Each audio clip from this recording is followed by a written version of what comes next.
basura, ang baho. Ang reklamong sisikaping ayusin ng public attorney ngayong gabi. Slight physical injuries. Dalawang lola nagkasakitan dahil sa away sa basura. Ay, wala naman ako nasasalat eh.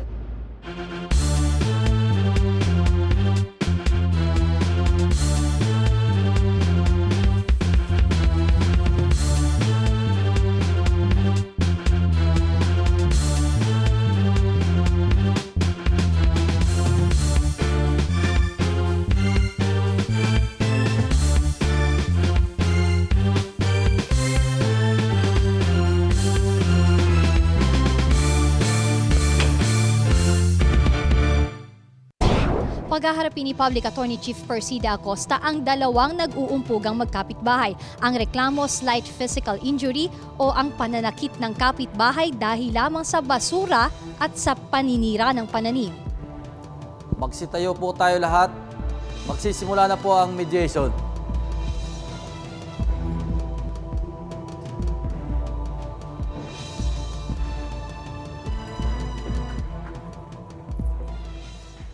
Ang mediation, conciliation at arbitration ay isa sa mandato ng Public Attorney's Office. Nasa limited services ng PAO bukod sa regular services na court representation. At ito ay aming isinasagawa bawat araw na dumarating din sa aming buhay sa PAO upang masolusyonan ang mga problema at huwag nang humantong pa sa husgado. Subalit kung di magkakasundo, ay walang magagawa kundi isampa ang reklamo sa husgado. Ang nagrereklamo, Salud Cuevas, 71 taong gulang ng Gate 1, Sitio Tagisan, Barangay Bagong Nayon, Antipolo, Rizal. Ang inirereklamo, Rosa Moncada, 53 taong gulang ng Gate 1, Sitio Tagisan, Barangay Bagong Nayon, Antipolo, Rizal. Dito sa ating mediation, ang gusto kong marinig ay pawang katotohanan at walang kasinungalingan upang ang inyong problema ay masolusyonan. Alin Salud, narito ako ngayon upang pakinggan ang inyong hinaing, ang inyong reklamo. Maari bang isalaysay mo kung ano ang iyong problema at ang iyong gustong ipagsakdal laban kay Aling Rosa? Pasakdal ko sa kanya ho, bakit ko sinapchap yung saging ko? Ngayon, sabi pa dyan doon, nagtachap-chap. Ano ba ginagawa mo sa bakuran ko? Ang daming basura, ang baho. Bakit kasi sinapsap mo yung saging ko? Hindi ka naglilinis dito. Nagsisigaw ho yan ng ang daming sigaw niya, maraming mura. Tapos, pumunta ako kay Elsie para dumulog ng daing sa kanya na bakit ganon si Rosa. Naabutan ho ako niya at sinuntok niya ako dito. At bali-bali ang katawan ko na lagpak ako sa simento. Nag-blackout muna ako pero gumapang din ako para hindi ako maabutan ng itak niya. May itak ko siyang dalang ganyan kahaba. Parang sugod katipunan itak. Katapos nagpa-check up ako sa barangay sa amin, Nayon.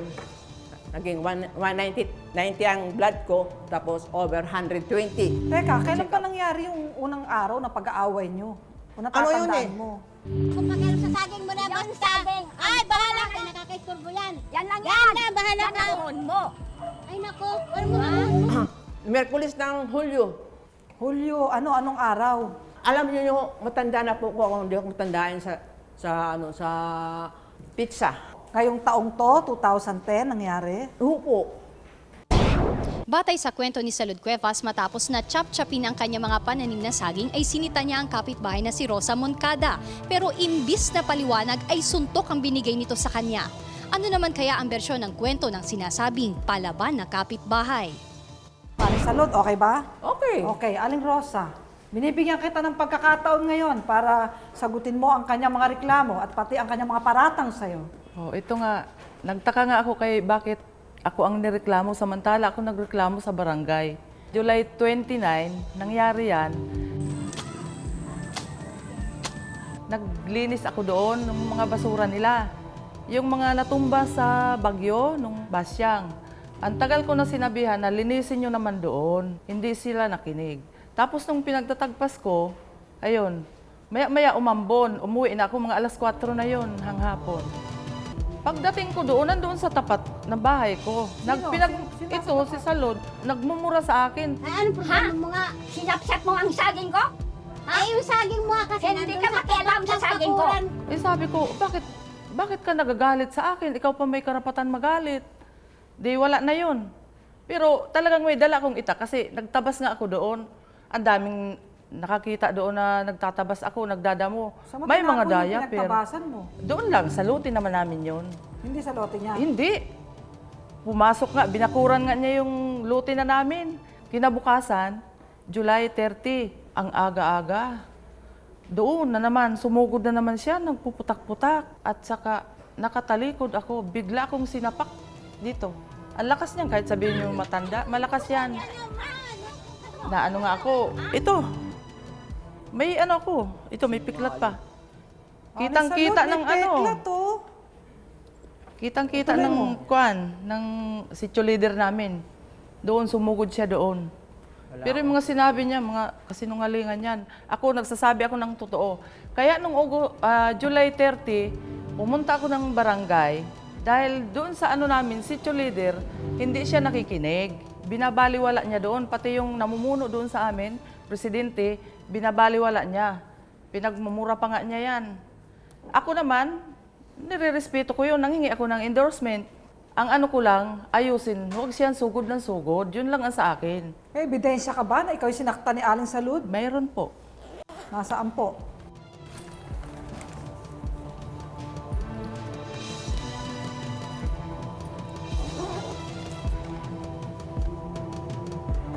Aling Salud, merong final medical legal certificate. Ako po, hindi naka... Aling Rosa, bowling pambubugbog ang ginawa sa kanya. Diyos ko, malangay tawa ka lang. Ayan, may mga abrasion siya, may puncture wound, right, anterior Sobra wrist. yung kasalunalingan. Puncture Sama kasi, wound, LC. left anterior wrist. God knows. Abrasion, right arm, anterior. May scar nakikita ko. Ang ginawa nila, baliw yan. Hindi ho totoo yan. Bali-baliw ang katawan ko sa ginawa niya. Ang dapat ako ho ang mauna. Pero nauna sila ho doon sa hospital, saka barangay ho. Ang ginawa nila masama po sa akin. Ako ho ay 71 na. Hindi ako marunong magsinungaling. Ang Diyos, ang nakakaalam sa ginagawa nila. Ang lahat, ginawa nila sa akin. Pinagsusuntok ako, bali-bali yung likod ko. Kahit tingnan nyo ngayon, di ako makalakad straight. Sobra naman yung ginawa niya. Ako pa may kasalanan. Sabi mo, bali-bali ang buto po nyo. Saan, Ano po, saan meron po po. ospital kayo nasugod? Ay, hindi. Sinisingil akong 3,000. Wala naman ako 3,000. Tingnan ko nga po kung makakalakad po kayo. Hindi po ako, ito, masakit po. Tsaka tingnan niyo yung muntik mong baliw dito. Ito. Tingnan. Wala naman ako nasasalat Ito. Kaya ako masakit yan. paano nyo nalaman Pati na yung x-ray po ba kayo, Aling Salud? Na-extra ko dito sa ulo lang. Dahil importante po yung baka... Pero sa likod nabago nyo, pa wala po. po kayo x-ray. Wala mo, te. Wala naman ko 3,000. Sige, upo na po kayo. Andito ang extra ko. Ano pong masasabi nyo, Aling Rosa? Ano, nakabitaw lang siya sa akin. Wala akong balak manakit ng tao. Siya talaga sumugod doon. Kahit yung pamangkin niya, nakita na Alam ko. sinapak ako. May nilalabas siyang x-ray. Tingnan po natin, Aling Rosa, Extra sa ulo ko, akala ko nabiyak. Makiabot nga.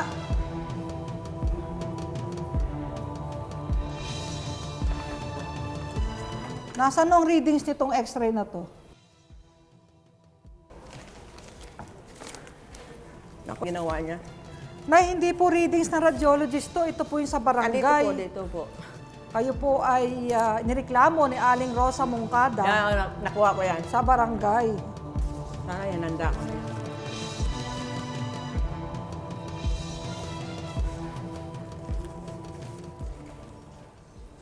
Aling Rosa, meron nga siyang medical legal certificate. Meron siyang contusion sa kanyang ulo. Chinek up siya noong July 30, 2010. Ano masasabi niyo dito, Aling Rosa? Kagagawan naman niya yun. Ha? Kagagawan niya, hindi ko siya tinulak. Sa hospital. Nakabitaw lang siya sa akin. Andyan yung na siyang nanugo doon. Ang pinagtataka ko po, Aling Salud, bakit po meron kayong x-ray sa bahaging na malapit sa inyong ulo dito, pero wala kayong x-ray dito sa buto nyo sa likod na dinadain nyo sa akin ngayon? Mahal po yun eh. Anong mahal? Eh, mas 3,000. mahal itong sa ulo po, di ba? Sa ulo lang. Pero yung katawan ko wala po. Hindi ako marunong magsinungaling. Yung ka lang nagsisinungaling. Pero siya, lahat ng sinasabi niya, may kasidang lungan. Alam mo, Bahay lang, makinig ikitang-kita ka. mo eh. Sa oras pa lang, mali ka na doon. Talaga! Paano kung napatay ako niya? Papapatawad pa ako kung siya, patay na ako.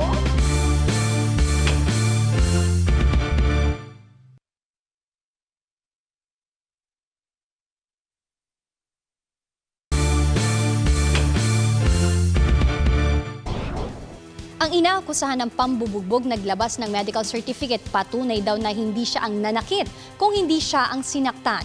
Pero matapos magkasakitan, ang tanong, matutuloy pa ba ito sa asunto o magpapaareglo na? Sino po ang witness niyo, Aling Rosa, noong kayo ay magkaroon ng engkwentro ni Aling Salud? Yung purok leader namin. Ano po ang inyong nasaksihan? Ano pong pangalan nila? Ako po si Elsie Kiel. Ako po ang itinalaga ng Bagong Nayon sa aming lugar bilang sitio chairman. Sige, salaysay niyo po kung ano ang Katunayan pangyayari. po, ang issue niyan, after ng basyang, may mga dahon ng yung saging na nabumagsak sa bahay niya. Ngayon, nireport niya na yun sa akin na kung pwede sabihan ko, kasi pag-aari yun ni Salud Cuevas, hindi ko po siya matagpuan, binilin ko sa anak niya. Hindi ko alam kung naisabi sa kanya hanggang dumating po sa point na naglinis na doon si Rosa. Yun po ay humigot kumulang mga alas 4. Ako po ay nasa tindahan ko. Lumapit si Aling Salud sa akin. Sabi niya, bakit pinagtatagpas ni Nini yung aking saging, yung aking mga tanim, pati yung bakod ko? Sabi ko, ganun ho ba? Hayaan niyo po, titingnan ko. Ngayon, ang ginawa niya, imbis na umuwi siya or pumormal complaint sa akin, pumunta siya doon sa malapit sa bahay nito. Ni Aling Rosa? Ni Aling Rosa. Pagdating niya doon sa harapan, tamang-tama naman ito si Aling Rosa. Nakita ko na po sila na magkasunod na sila papunta sa gawi sa akin. Nauuna si Mami Salud, si Aling Salud, pero nagtatalo na sila. Tapos nasa huli ito, pero bit-bit pa rin itong itak. Hanggang sa nauwi na yon, natuloy-tuloy nang umuwi si Aling Salud. Wala naman sanang mangyayaring sakitan kung hindi nag-una si Aling Salud. So, ang naunang nanakit ay si Aling Salud. Hindi po. Siya ho ang unang nanakit. Kasi pag ano ng bukid namin, tumakbo siya sa akin at sinuntok niya ako dito. Sino sumuntok sa'yo? Yan, si Rosa. Sino ang testigo mo na sinuntokan ni Aling Rosa? Ano pong pangalan nila? Ako po si GC Ablanida, 49 years old. Kita niyo po ba yung kanilang engkwentro, yung kanilang pagsasakitan? Pumunta po si Mrs. Cuevas doon sa may tapat ni chairman at gusto po niyang kausapin si Mrs. Rosas. Ay ang nangyari po, bigla po niya siyang inambahan ng suntok. Kaya tumihaya siya rin sa Inambaan siminto. lang. Sinong tumihaya?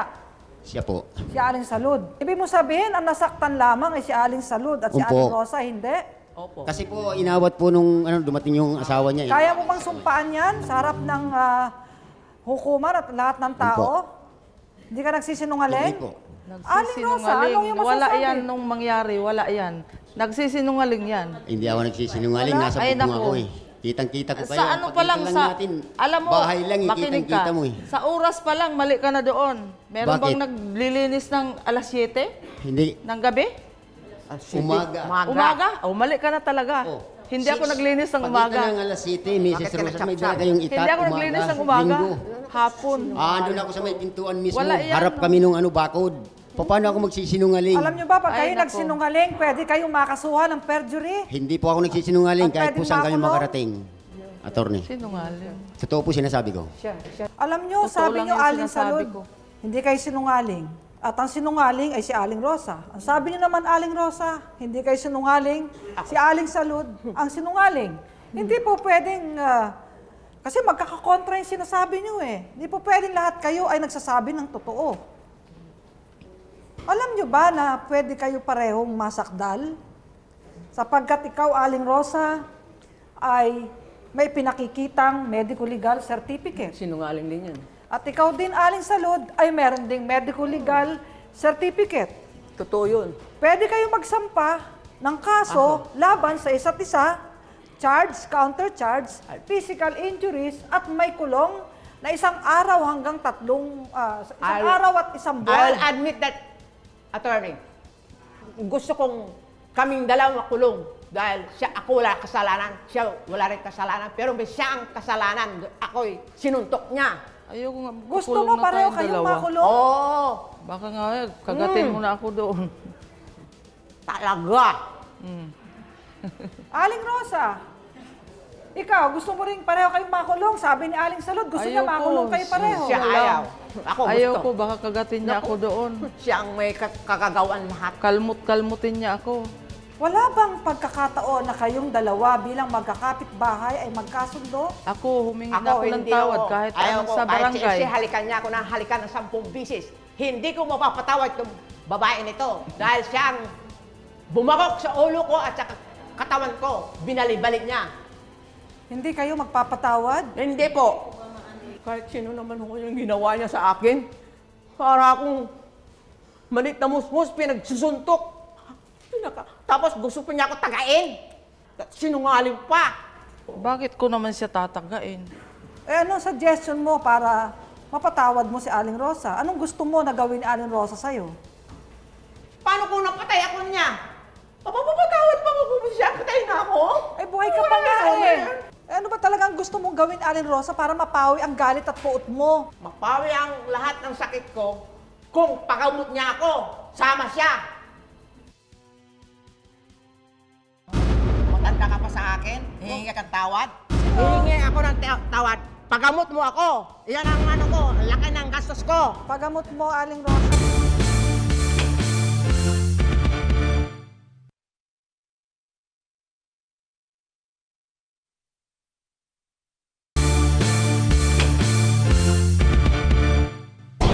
Sa haba ng diskusyon kahit si Atty. Acosta, nalilito na kung sino nga ba ang nagsasabi ng totoo.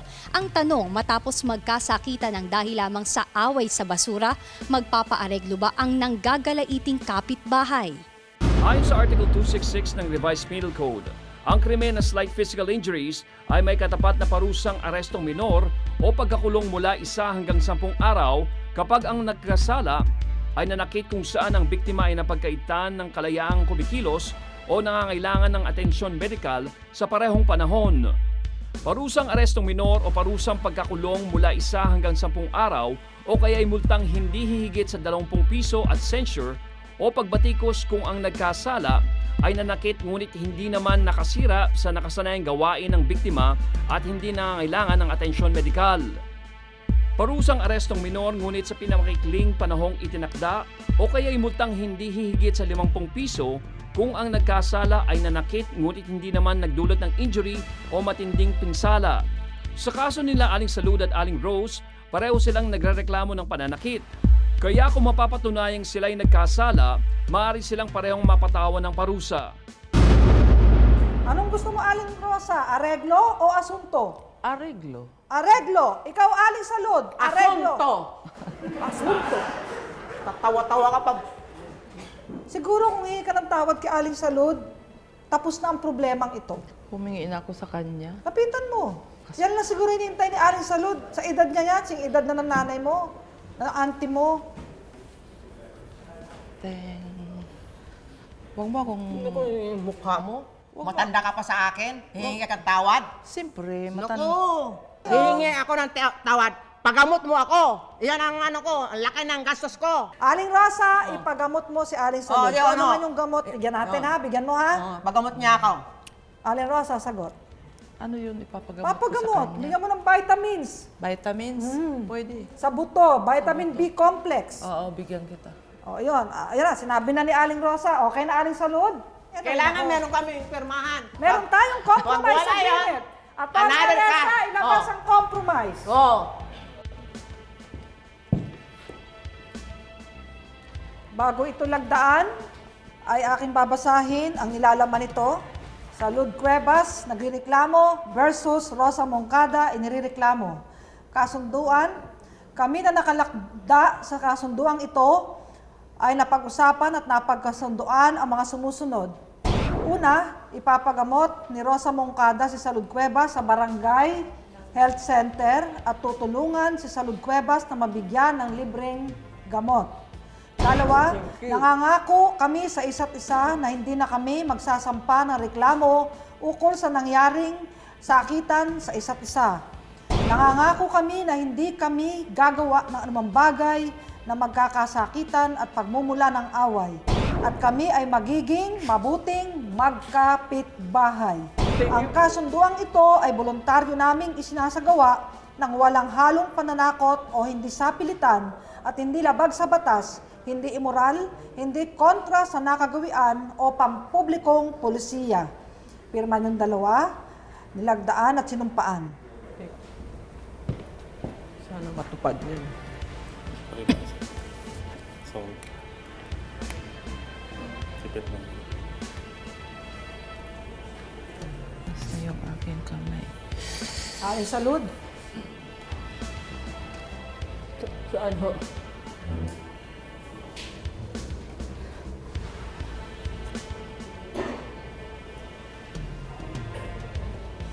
Sang-ayon sa Republic Act 9406, bilang Administering Officer, inaatasan kita, Attorney Howard Aresa, upang maging Administering Officer ni Salud Cuevas at Rosa Moncada. Oras na ng panunumpa ng dalawang partido ang nagrireklamo at inireklamo sa kanilang pagkakasundo.